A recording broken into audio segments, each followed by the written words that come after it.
కేసీఆర్ కానీ, కేటీఆర్ కానీ, హరీష్ రావు కానీ, ఎమ్మెల్యేలు కానీ, ఎంపీలు కానీ కవితని అరెస్ట్ చేసినప్పుడు తోడు నిలబడ్డారు. ఆమెని ప్రశ్నించడానికి వచ్చినప్పుడు తోడు నిలబడ్డారు. అడిగినప్పుడు తోడు నిలబడ్డారు.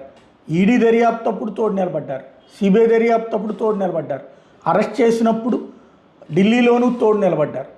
అలాగే చివరికి పార్టీనే బీజేపీలో విలీనం చేస్తాను, మా చెల్లెలను వదిలేయండి అని అడిగినంతటి పరిస్థితి కేటీఆర్ది. స్వయంగా సీఎం రమేష్ బీజేపీ ఎంపీనే చెప్పుకొచ్చారు. అలాగే నా బిడ్డ ఎలాంటి తప్పు చేయలేదు అని చెప్పుకొచ్చినటువంటిది కేసీఆర్. అలాగే మా సోదరి ఏ తప్పు చేయలేదని చెప్పుకొచ్చింది కేటీఆర్. ఇప్పుడు జైల్లో ఉన్నప్పుడు పలుసార్లు కలిశారు, విడిపించుకునేదాకా తోడు నిలబడ్డారు.